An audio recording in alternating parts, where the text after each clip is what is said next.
Bueno, les invito a que abran sus Biblias al libro de Colosenses.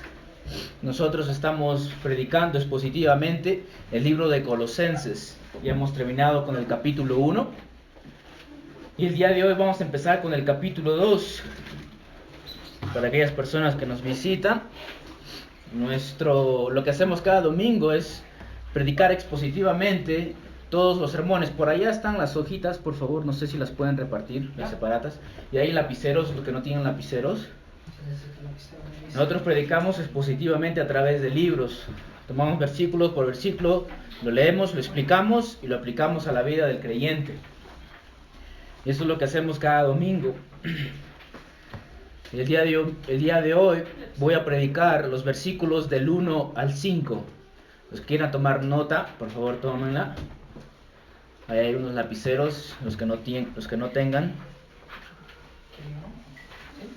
Colosenses capítulo 2, versículos del 1 al 5. Versículos del 1 al 5.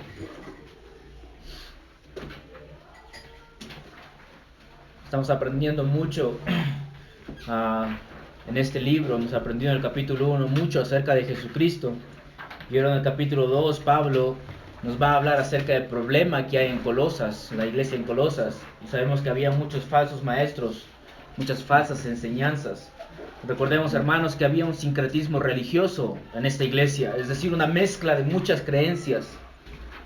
Y Epafras, el que supuestamente plantó esta iglesia, va a ver a Pablo y le dice lo que está sucediendo en la iglesia. Así que Pablo escribe esta carta a los hermanos en Colosas. Vamos a empezar leyendo el versículo 1 del capítulo 2. Capítulo 2, versículos del 1 al 5. La palabra inerrante de nuestro Señor nos dice así: porque quiero que sepan qué gran lucha tengo por ustedes y por los que están en la Odisea y por todos los que no me han visto en persona. Espero que con esto sean alentados sus corazones y unidos en amor alcancen todas las riquezas que proceden de una plena seguridad de comprensión, resultando en un verdadero conocimiento del misterio de Dios, es decir, Cristo, en quien están escondidos todos los tesoros de la sabiduría y del conocimiento. Esto lo digo para que nadie los engañe con razonamientos persuasivos. Versículo 5. Porque aunque estoy ausente en el cuerpo, sin embargo, estoy con ustedes en espíritu, regocijándome al ver su buena disciplina y la estabilidad de la fe de ustedes en Cristo. Una de las cosas que es inevitable en el ser humano es el crecimiento. Todos los que están aquí presentes alguna vez fueron bebés, crean o no, fueron bebés, ¿cierto? Y han crecido, y el crecimiento es inevitable. No hay nada que puedas hacer al respecto. Vas a crecer, vas a aumentar en edad. Sin embargo, hermanos, el crecimiento espiritual en los cristianos no es necesariamente inevitable. Hay personas que ya han sido creyentes por 20, 30 años, que aún son bebés en las Escrituras. Y si vemos las Escrituras, hermanos, vemos que no es el deseo de Dios de que seamos bebés en las Escrituras. Es el deseo de Dios que crezcamos, que maduremos, que no seamos niños. Podemos ver Efesios capítulo 4, donde Pablo le dice a los efesios de que no sean ya niños, porque un niño puede ser llevado de aquí para allá por falsas doctrinas. Y el autor de Hebreos, en el capítulo 5, reprende a los hermanos y les dice esto: pues aunque ya deberían ser maestros, otra vez tienen necesidad de que alguien les enseñe los principios elementales de los oráculos de Dios, y han llegado a tener necesidad de leche y no de alimento sólido. Estos hermanos ya deberían haber sido maestros, dice Pablo, no niños espiritualmente hablando. Así que no es el deseo, hermanos, de Dios de que seamos niños. El creyente debe avanzar hacia la madurez. Y esto es lo que nosotros vemos en nuestro pasaje del día de hoy. Pablo teme por la iglesia en Colosas. Teme de que estas personas, estos hermanos, sean engañados por los falsos maestros que había en esta iglesia. Y la respuesta a no ser engañado, según Pablo, es la madurez espiritual. Es que crezcamos, es que no seamos niños. Así que quiero que veamos estos pasajes en 3 encabezados, como lo tienen ahí en sus separatas. La preocupación, el deseo y la motivación de Pablo. El sermón de hoy es creciendo en Cristo. Pablo nos va a hablar acerca del crecimiento que debe haber en todo cristiano. Lo primero que vemos aquí es la preocupación de Pablo. Miren el versículo 1. Porque quiero que sepan qué gran lucha tengo por ustedes. Porque, noten ahí la palabra porque. Porque quiero que sepan. Esta palabra porque hace una conexión con el pensamiento anterior que Pablo nos dio en los versículos 28 al 29. Donde Pablo nos dice que su preocupación es que todo hombre sea maduro en Cristo. Y él habla de una forma general. Y ahora él va a hablar a los colosenses de una forma personal, de una forma particular. Y le dice, quiero que sepan ustedes, hermanos, qué gran lucha tengo yo por ustedes. Pablo quería que sus oyentes sepan de que él se preocupa por ellos. Y también que entiendan que detrás de esta preocupación, hermanos, existe un amor por esta iglesia. Pablo amaba a esta iglesia, estaba preocupada por su bien espiritual. Y lo que es sorprendente es que Pablo no conocía a muchos de estas personas. Él no había plantado esta iglesia. Y sin embargo, Pablo está preocupado por el bien espiritual de estos hermanos. ¿Cuántos de nosotros nos preocupamos por el bien espiritual de nuestros hermanos en la iglesia? Así que Pablo es un buen ejemplo aquí. Una preocupación por el bienestar de nuestros hermanos demuestra un amor hacia ellos. Santiago capítulo 5, versículos 19 y 20 dicen esto. Hermanos míos, si alguien de ustedes se extravía de la verdad, ese es el peligro, y alguien le hace volver, sepa que el que hace volver a un pecador del error de su camino, salvará su alma de muerte. Hermanos, ¿cuánto amor necesitas para salvar el alma de tu hermano? ¿Cuánto amor necesitas para que veas a tu hermano necesitado y no hagas nada por él? Ser indiferente ante la herejía o el error doctrinal que tu hermano puede tener, hermanos, eso es una falta de amor. Si tú sabes que alguien está equivocado, está errado y está creyendo herejías, y eres indiferente ante esto es una falta de amor. Porque significaría que no estás preocupado por su alma, porque el gran peligro es que renuncie a la verdadera fe. Miren el tipo de preocupación que Pablo tiene por estos hermanos. Él dice, qué gran lucha tengo por ustedes. Esta palabra lucha aquí es la palabra griega agón, ¿ok? De donde proviene nuestra palabra en español agonía. La idea es un gran conflicto espiritual dentro de Pablo. Pablo estaba agonizando por estos hermanos y esto lo llevaba a luchar por ellos. ¿Y cómo? Orando. Pablo oraba por estos hermanos, pero también les escribió una carta en donde él los instruye, los exhorta, los amonesta, porque Pablo estaba preocupado por ellos. Él tenía una agonía por estos hermanos a pesar de que él nunca los había visto. Ahora, ¿ustedes se imaginan, hermanos, esta iglesia recibir una carta del apóstol Pablo? Imaginemos nosotros por un minuto de que somos esa iglesia y recibamos una carta del hermano Pablo. Esto sería un gran ánimo para nosotros, ¿cierto? De que Pablo, aquel que nos dio a conocer el misterio de Cristo, nos ha escrito una carta, hermanos, animándonos a no desviarnos de la fe. Esto hubiera sido de gran ayuda.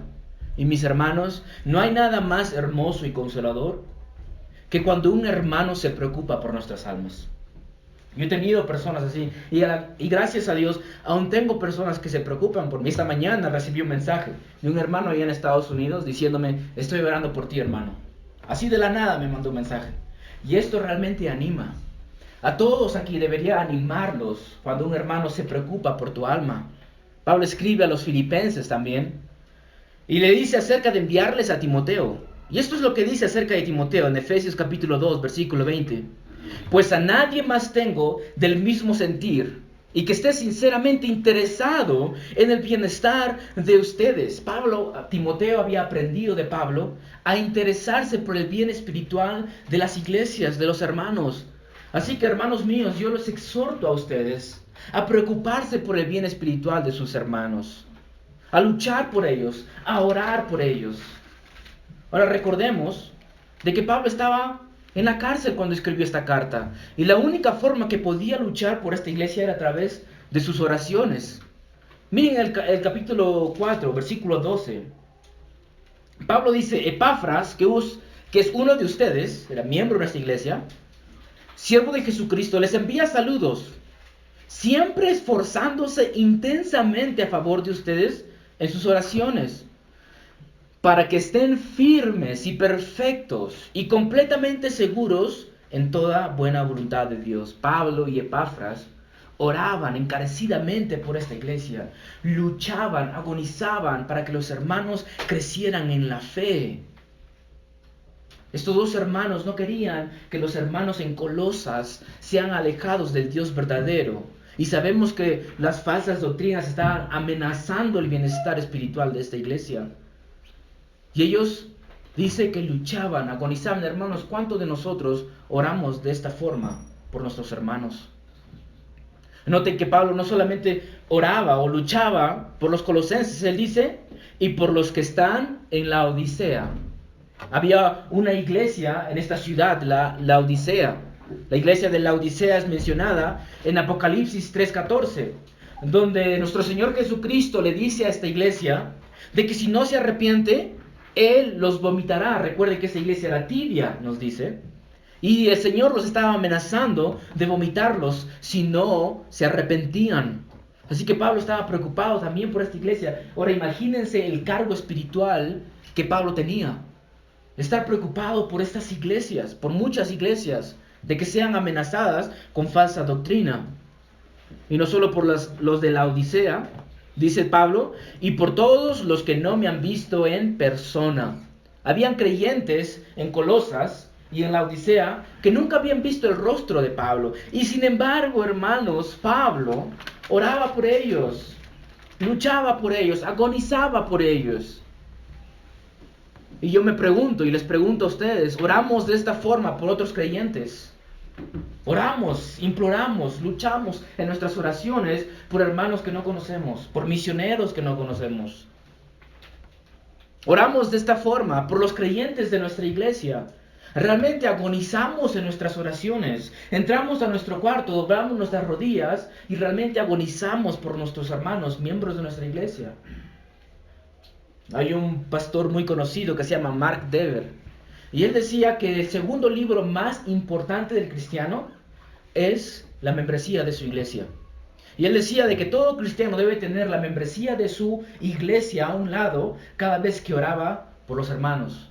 Así que yo te animo a que tengas, si eres miembro de esta iglesia, a que tengas la membresía de los hermanos a un lado tuyo.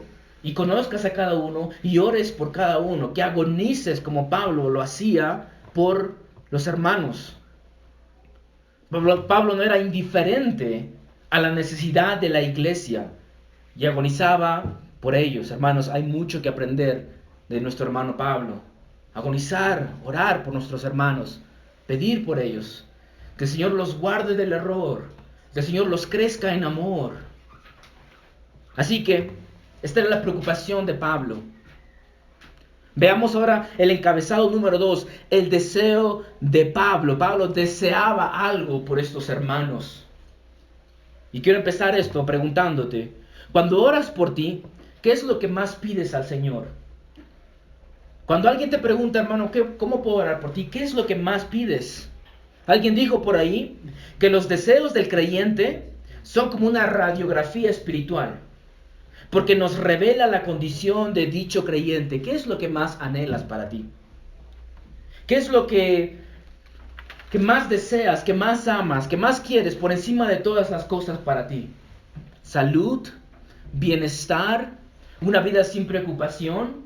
Escucha lo que Pablo desea por los hermanos. Mira el versículo 2. Espero que con esto sean alentados sus corazones y unidos en amor. Alcancen todas las riquezas que proceden de una plena seguridad de comprensión, resultando en un verdadero conocimiento del misterio de Dios, es decir, Cristo, en quien están escondidos todos los tesoros de la sabiduría y el conocimiento. Noten, hermanos, que Pablo no deseaba una vida sin estrés o problemas para los colosenses. No deseaba una vida millonaria, ni tampoco pedía por salud física. Él no decía, Señor, si es que alguien está enfermo en esta iglesia, le pido que lo sane. Esto no pide Pablo. Ahora, no estoy diciendo que esté mal pedir por estas cosas, pero Pablo entendía perfectamente cuál era la necesidad más grande de los hermanos. Pablo deseaba el crecimiento de ellos. Y lo primero que él nos dice es que sus corazones sean alentados. Esta palabra alentados literalmente significa llamar al lado. Y nosotros sabemos y podemos llamar a alguien a nuestro lado para muchas razones. Así que esta palabra, hermanos, alentados, se puede traducir de esta forma: implorar, atraer, exhortar, alentar, fortalecer. Y por el contexto, la palabra fortalecer sería la más apropiada. ¿Por qué? Porque esta iglesia estaba siendo atacada por falsos maestros. Así que Pablo está pidiendo que sus corazones sean fortalecidos, es decir, llenos de valentía. Y si sus corazones están llenos de valentías, hermanos, ellos podían afrontar cualquier falsa doctrina. Y Pablo pide que esta fortaleza sea en su corazón. En su corazón. Para nuestra cultura, cuando hablamos del corazón, hablamos de los sentimientos, ¿cierto? Te amo con todo mi corazón, con todos los sentimientos, ¿cierto? Pero para la cultura hebrea no era lo mismo. Para la cultura hebrea, ellos amaban con las tripas. Para ellos el sentimiento estaba en las tripas. ¿Cierto que cuando a veces sientes un amor por alguien, sientes algo aquí abajo? Ellos lo expresaban de esta forma cuando hablaban de los sentimientos. Pero cuando hablaban del corazón, los hebreos se referían al centro o al núcleo del ser humano. Esa parte más profunda de una persona. A esto se referían con corazón. Por eso Proverbios 4:23 nos dice esto: con toda diligencia guarda tu corazón, porque de él brotan los manantiales de la vida. Es en el corazón del hombre donde se depositan los pensamientos, donde se deposita la voluntad, donde se depositan las emociones. Así que el corazón es el centro del hombre, allí donde todo sobre ti está escondido. Y es precisamente ahí donde necesitan estos hermanos fortaleza, ¿cierto? Si necesitan fortaleza en lo más profundo de su ser. Y si lo más profundo de su ser es afectado con la fortaleza de Dios, significa, hermanos, que todo su ser será afectado, ¿cierto? Su voluntad, sus emociones, será afectada. Así que Pablo pide de que el corazón de estos hermanos sea fuerte ante las falsas enseñanzas. Y lo segundo que Pablo pide es que estén unidos en amor. Unidos en amor. Pablo deseaba la unidad de esta iglesia, pero una unidad en amor. Más tarde en el capítulo 13, versículo 14, Pablo les diría esto: vístanse de amor, que ese es el vínculo de la unidad. El amor es el vínculo, es un pegamento espiritual para nosotros, hermanos. Imagínense qué tan lejos nosotros como iglesia podríamos ir si todos nos amamos el uno al otro. Si todos somos unidos en amor, ¿cuán lejos podríamos avanzar, hermanos? Avanzaríamos fuertemente en santidad, ¿cierto? Porque si yo te amo, entonces voy a corregir si estás en pecado. Avanzaríamos en la doctrina, ¿cierto? Entendiendo codo a codo qué significa una doctrina. Creceríamos en la doctrina y defenderíamos la doctrina. Seríamos como un solo hombre luchando ardientemente por la fe que se nos ha sido dada. Me encanta cuando salimos los sábados a predicar el Evangelio, porque nos vamos en grupos y nos dividimos de a dos. Y a veces escucho al hermano y estoy ahí en mi mente diciendo: amén, qué bueno, así, predícale. Y así, el uno al otro, unidos en amor. Y después cuando conversamos con alguien, conversamos acerca de cómo esa persona reaccionó. Examinamos sus reacciones, examinamos cómo respondió. Y hablamos acerca de cómo podemos responder la próxima vez, animándonos los unos a los otros, ayudándonos a compartir el Evangelio mejor. Hermanos, ¿se imaginan cuánto podemos hacer por la iglesia? Si todos nos amamos, si estamos unidos. La iglesia en Colosas necesitaba estar unida en amor y así poder luchar contra los errores, las herejías de los falsos maestros, juntos peleando por la buena doctrina de la fe. Pablo nos dice que esa unidad de amor nos lleva, dice, a alcanzar todas las riquezas que proceden de una plena seguridad de comprensión. Pablo deseaba que tuvieran una seguridad plena de la fe cristiana. Pablo quería que estén seguros de esta convicción, de que no dudaran de la fe cristiana, porque esta duda es lo que haría que ellos se vayan hacia las falsas, a las falsas enseñanzas y a las herejías. Esta plena seguridad, hermanos, de las verdades bíblicas traen a la alma una firmeza de fe. Y así ya no sería fácil de que nos engañen con falsas doctrinas. Si estamos seguros de lo que creemos, hermanos, no importa quién venga a tratar de engañarte.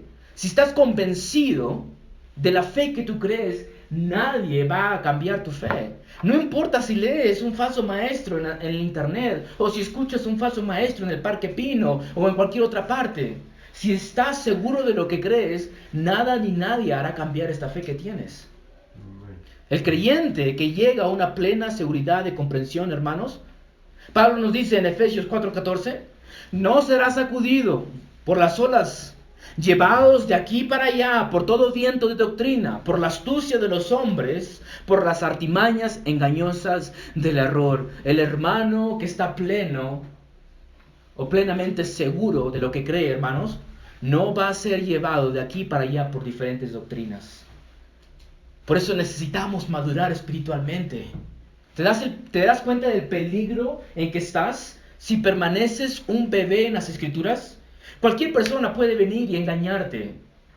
Un mormón puede tocar a tu puerta y decirte, amigo mío, esto es lo que creemos, y como tu fe no está muy segura, puedes creer lo que ellos dicen.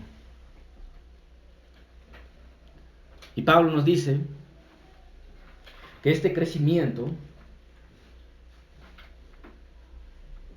resulta en un verdadero conocimiento del misterio de Dios, es decir, Cristo. El deseo más grande, hermanos, de Pablo para esta iglesia es que los hermanos crezcan en la obra y la persona de Jesucristo, que crezcan en Cristo Jesús. Pablo aquí llama a Cristo el misterio de Dios. Y les recuerdo que la palabra misterio significan verdades que hubieran permanecido ocultas o desconocidas si Dios no las hubiera revelado. ¿Okay? Si Dios no nos hubiera revelado quién es Cristo, esto se mantendría oculto. Pero Dios se complació en revelarlo a nosotros. Ahora noten, Cristo, dice, es el misterio de Dios. Es decir, lo que estaba oculto de Dios. Lo que no se conocía de Dios, ahora se puede conocer en Cristo. Dios se ha manifestado en Cristo, por lo tanto, cualquier persona que quiera conocer a Dios sin Cristo, terminará fabricándose un ídolo. Nadie puede conocer al Dios verdadero y rechazar a Cristo. El pueblo judío, he escuchado a muchas personas diciendo de que ellos y nosotros adoramos al mismo Dios. Esto no es cierto, hermanos. ¿Por qué no es cierto? Porque ellos han rechazado a su Mesías. ¿Y qué dice Jesucristo? El que me rechaza a mí, rechaza al Padre. ¿Qué dice Juan en 1 Juan 2:23?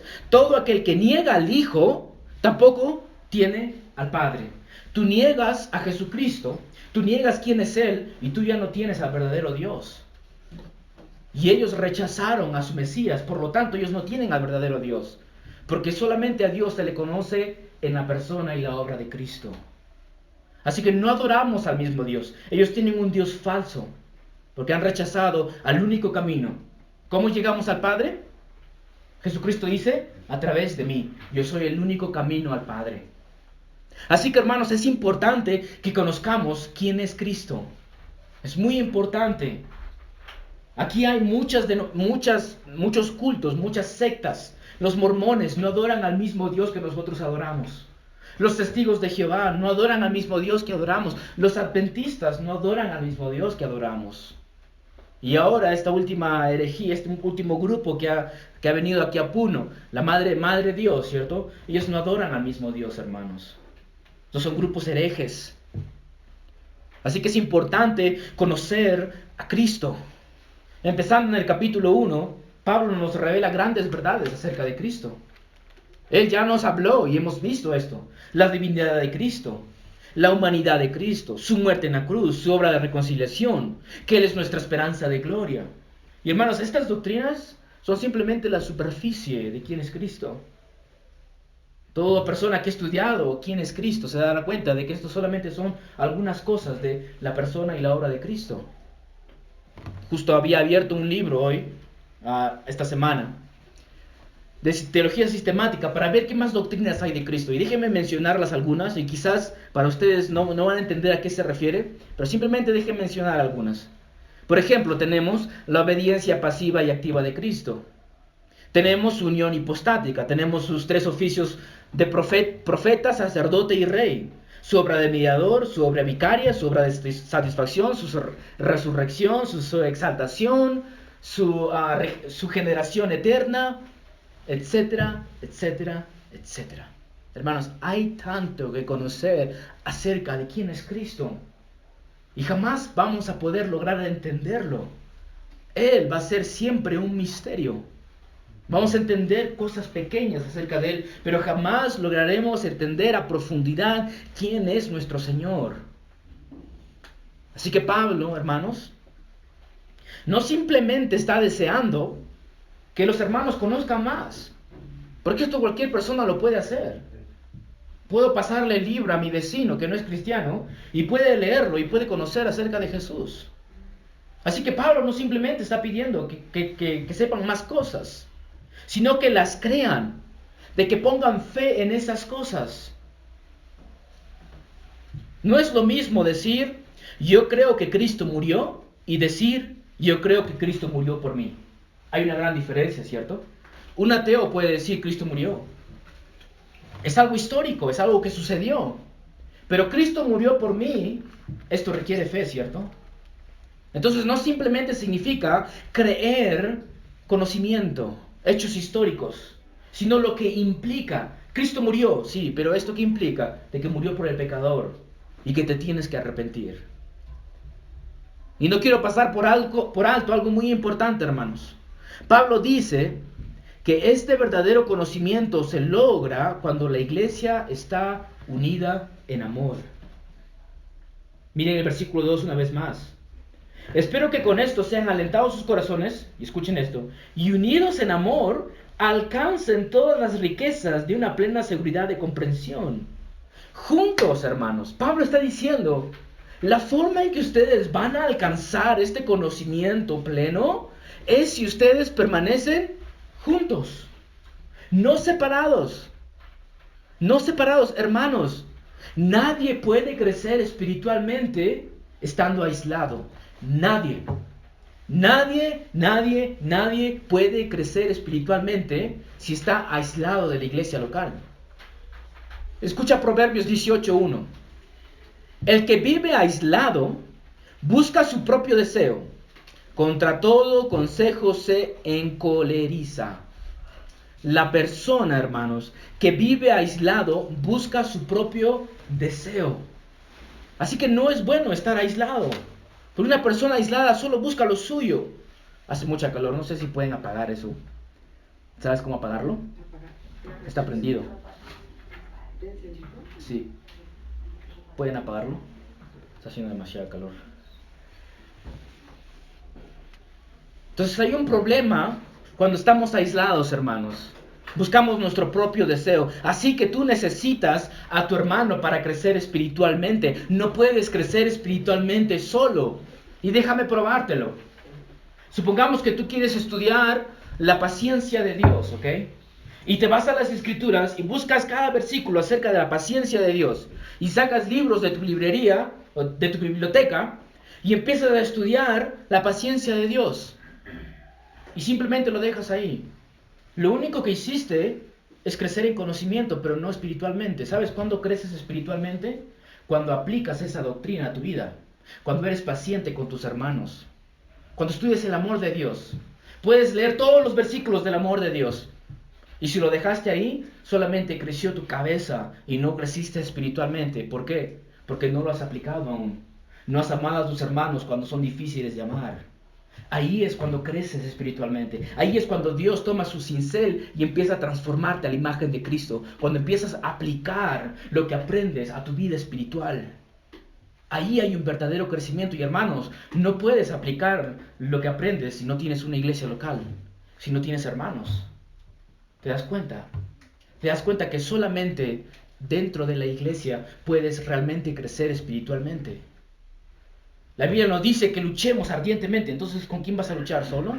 No, luchas con tus hermanos, codo a codo, como un solo hombre.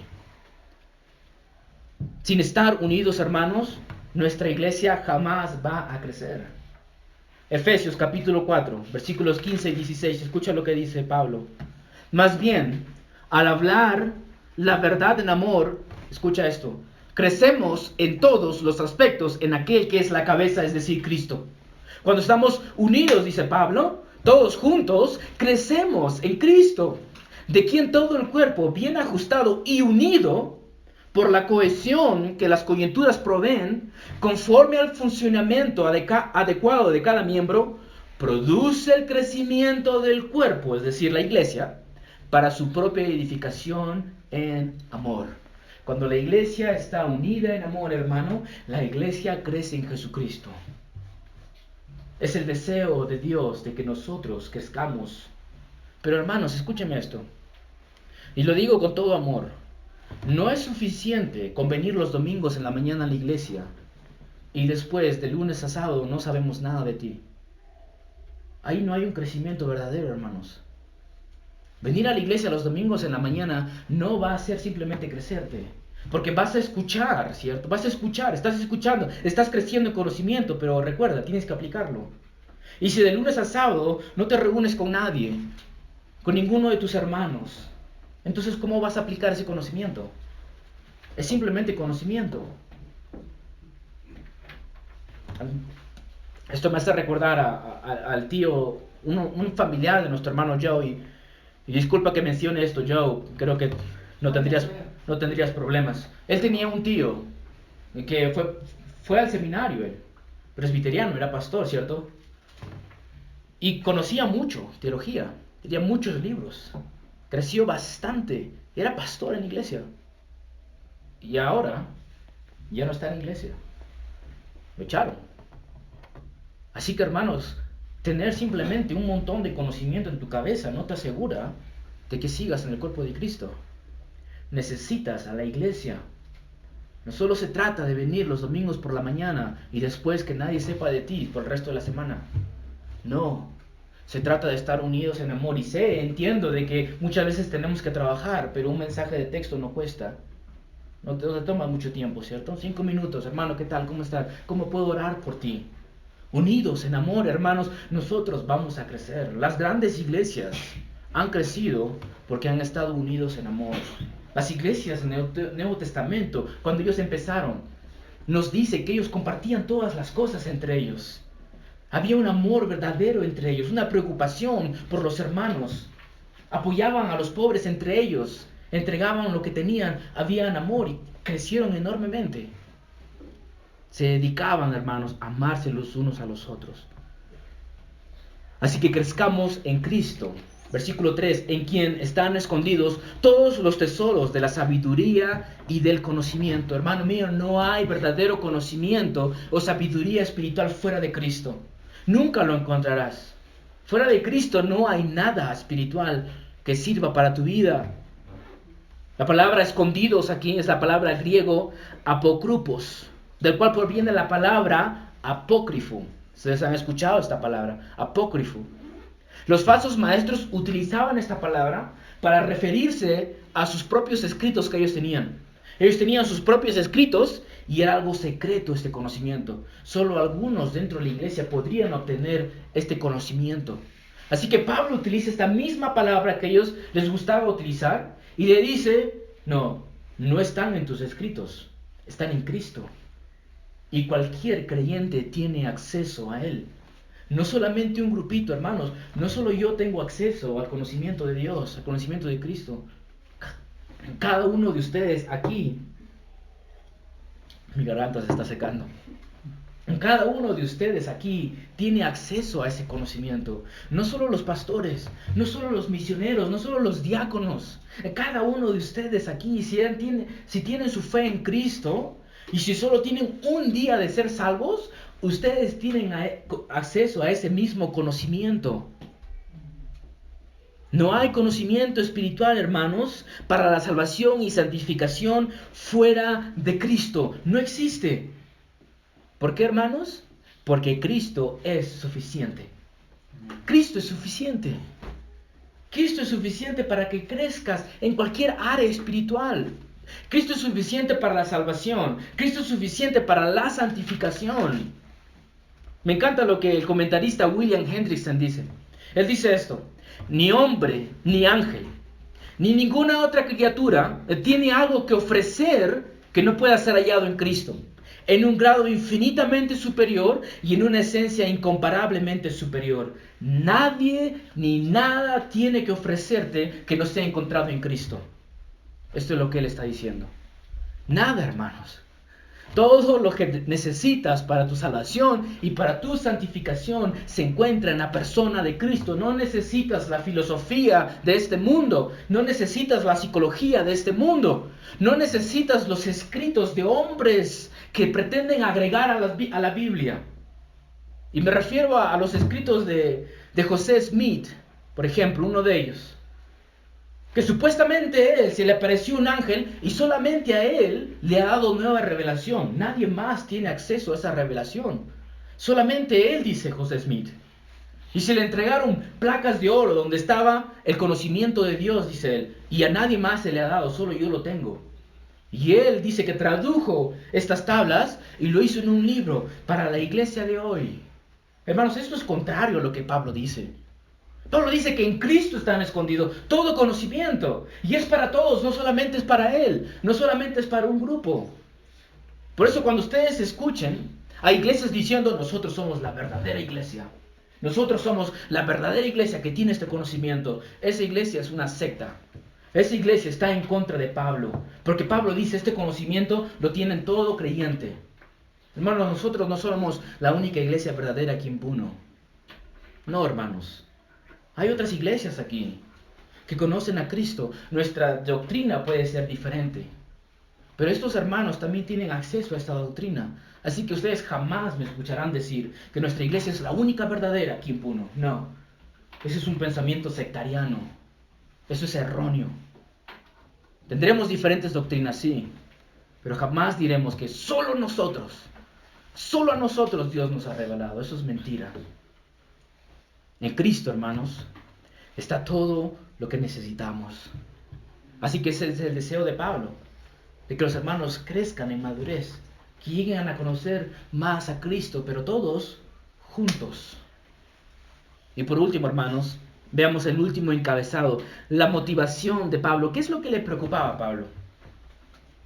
¿Por qué Pablo deseaba estas cosas, hermanos? Miren los versículos 4 y 5. Esto lo digo para que nadie los engañe con razonamientos persuasivos. Porque aunque estoy ausente en el cuerpo, sin embargo estoy con ustedes en espíritu, regocijándome al ver su buena disciplina y la estabilidad de la fe de ustedes en Cristo. Esto lo digo, dice Pablo, es decir, lo que nos dijo en los versículos del 1 al 3, o quizás también Pablo se refiere a todo lo que él nos ha dicho desde el capítulo 1, versículo 1, hasta ahora. Todo esto los he dicho, hermanos, dice Pablo, para que nadie los engañe. Nadie los engañe. Pablo está llamando a los falsos maestros mentirosos. ¿Por qué son mentirosos? Porque no tienen la verdad. Porque no están compartiendo la verdad, están compartiendo otro evangelio. Están añadiendo a la obra de Cristo. Y Pablo nos dice en Gálatas capítulo 1 que cualquier persona que predica otro evangelio, que sea anatema. Y esta palabra significa maldito. Pablo está diciendo que sea maldito cualquier persona que te predique otro evangelio. Y esto a muchas personas sorprende, ¿cierto? Hermanos, no tengo miedo en decir que sea maldito cualquier persona que les predica otro evangelio. Si Pablo lo dijo, la iglesia lo puede decir. ¿Saben por qué? ¿Por qué es maldito esa persona? Porque al predicar sus falsas enseñanzas, condena la alma de otra persona. Está condenando a otras personas. Cuando salimos a predicar, hace 2 sábados, Joe llegó a hablar con una persona anciana. Y él le preguntó a Joe acerca de la diosa madre. Les dije al principio de que hay una iglesia aquí, la diosa madre, y ellos están esparciendo sus mentiras por todas partes. Y esta persona era víctima de ellos. Y él decía, pero yo quiero saber, ¿es verdad? ¿Es verdad de que hay una diosa madre? Y estaba preocupado por esto. Y él no quería escuchar nada más. Solo quería que les dijéramos acerca de ello. Así que yo le dije, si tú quieres conversar sobre esto, ahí está mi número telefónico. Pero no quería escuchar nada más. Esta persona, si muere creyendo esto, se va al infierno.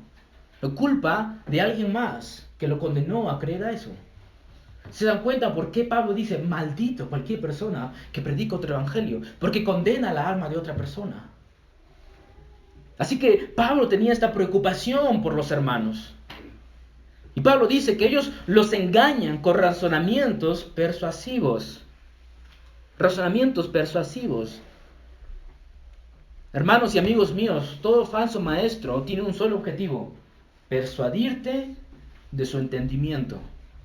Va a intentar lo que sea para mover tu conocimiento bíblico.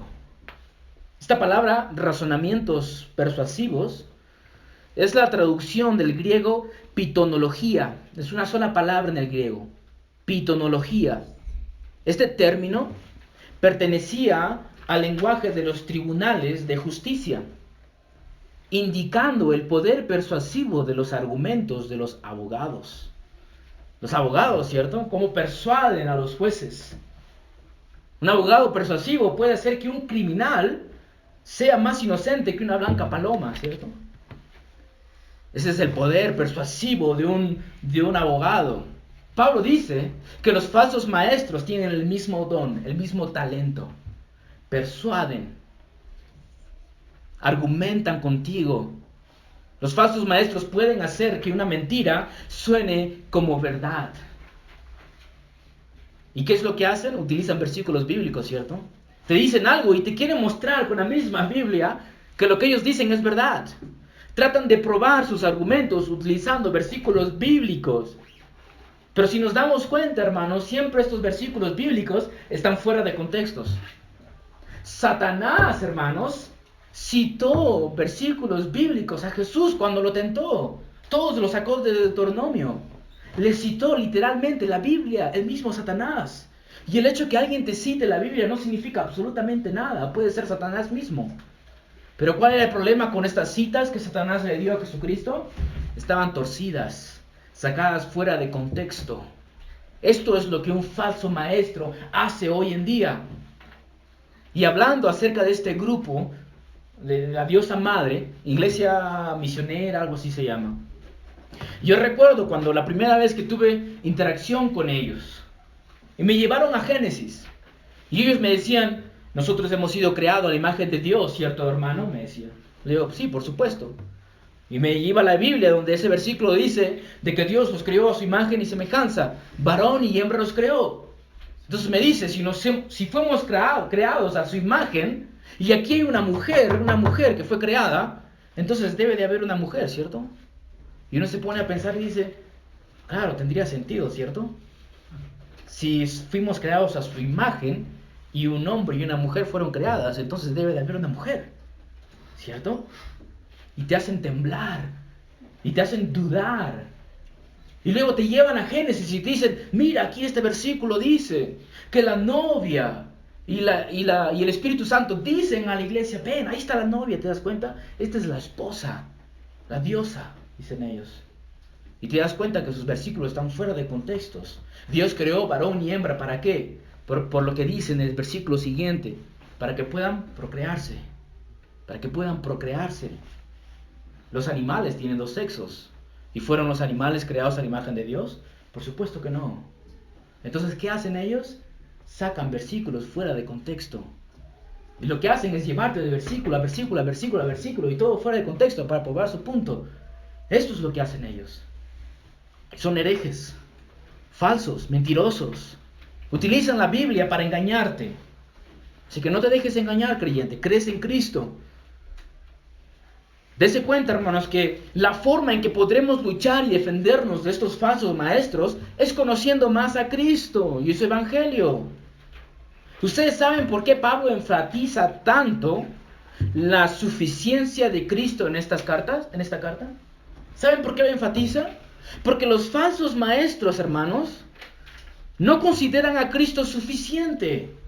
Ellos no están satisfechos con el conocimiento de Cristo y su simple evangelio. Ellos quieren más. Así que se entregan a doctrinas extrañas.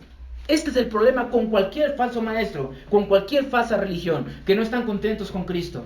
Que Cristo no es suficiente. No están satisfechos con Él ni con su evangelio. Así que quieren más. Van a buscar más. Escuchen lo que dice el autor de Hebreos en el capítulo 13, versículo 9.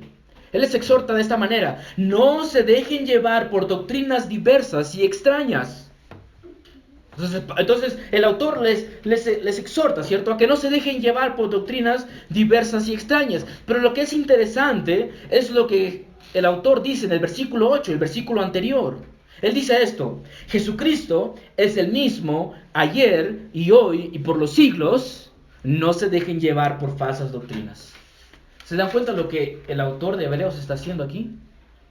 Lo que él te está mostrando es que Jesucristo es el fundamento para que no seas llevado por falsas doctrinas. De que Jesucristo es todo lo que necesitas. De lo que necesitas es de ese Cristo que es hoy, mañana y siempre. El mismo Cristo que se predicó en el Nuevo Testamento. De esta forma, hermanos, nadie podrá ser llevado por herejías. Como dice Juan Calvino, dice: el que permanece en el Cristo de las Escrituras está fuera de peligro, pero aquellos que no se conforman con Cristo están expuestos a todas las falacias y engaños. El que no está satisfecho con Cristo va a querer más, pero más de falsas doctrinas, filosofías de hombres. Así que Jesucristo es el único fundamento, hermanos, para no ser llevados por falsas doctrinas. Y por último, hermanos, miren el versículo 5. Pablo dice: porque aunque estoy ausente en el cuerpo, sin embargo estoy con ustedes en espíritu, regocijándome al ver su buena disciplina y la estabilidad de fe de ustedes. Esta palabra buena disciplina y estabilidad son términos militares. Buena disciplina aquí, esa palabra taxis, se refiere a una fila ordenada de soldados listos para salir a la guerra. Fila ordenada, también se traduce en la Reina Valera como buen orden, orden. Y la palabra estabilidad aquí es la palabra estereoema.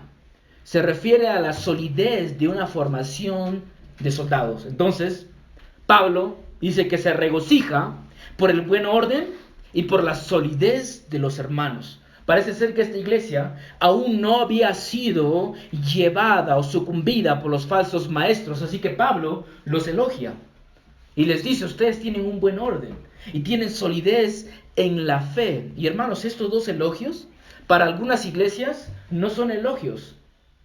Buen orden. Algunas iglesias quieren espontaneidad en el servicio, ¿cierto? Si alguien tiene un cántico, que cante nomás. Si alguien tiene una oración, que ore nomás. Y si alguien quiere rodar por el suelo, que ruede nomás. Espontaneidad en el Señor, dicen. Esto es típico de las iglesias carismáticas y pentecostales. Anda a sus servicios y vas a ver un desorden completo. Hermanos por aquí corriendo, otros haciendo esto, otros haciendo acá. Pero Pablo dice de que es un buen orden lo que complace al Señor. Y nos explica esto en 1 Corintios también. Así que es algo bueno, un buen orden. Y esta iglesia tenía este buen orden, una buena disciplina. Y luego dice estabilidad en la fe, es decir, estabilidad en la doctrina. Y hay algunas iglesias que te dicen: hermanito, la doctrina divide. Te dicen, ¿cierto? Hermanito, no te preocupes por las doctrinas, solamente tenemos que amar. Pero hermanos, Pablo nos dice de qué es doctrina lo que necesitamos para crecer en el Señor. Enseñanza, doctrina significa enseñanza. Pablo los elogia por un buen orden y por una estabilidad, una solidez en la doctrina. Hermanos, la única forma para que nosotros alcancemos un buen orden, para que nosotros alcancemos estabilidad en nuestro conocimiento, en las doctrinas, para que maduremos espiritualmente y lleguemos a una espiritualidad madura, algo fuerte, sólido. La única forma en que podemos hacer esto es si todos nosotros estamos unidos en amor. Si estamos unidos en amor, vamos a crecer en aquel en quien todos los tesoros del conocimiento y la sabiduría están escondidos. Si permanecemos unidos, vamos a madurar. De aquí a 3 años, aquel que fue bebé en las Escrituras nos podrá hablar acerca de las doctrinas de Cristo, de las doctrinas de aquel que murió por nosotros. Pero solo si permanecemos juntos. Si estamos desunidos, hermanos, les aseguro que solo algunitos van a crecer. Solo algunitos van a crecer. Pero esto no es el deseo de Dios. El deseo es que todos, la iglesia juntos. Porque si por un lado alguien es débil, la falsa doctrina puede entrar por ese hermano. ¿Te das cuenta por qué todos tenemos que crecer juntos? Y es lamentable hoy en día que muchas iglesias encuentran simplemente a algunos que son maduros. Y después todos pueden llevar 10 años y aún son bebés en las Escrituras. Y a través de estos bebés de las Escrituras es donde la herejía entra y la falsa enseñanza entra. Así que hermanos, permanezcamos juntos y crezcamos juntos en amor en aquel que murió por nosotros. Vamos a orar, hermanos. Padre mío, le damos las gracias y adoramos su santo nombre.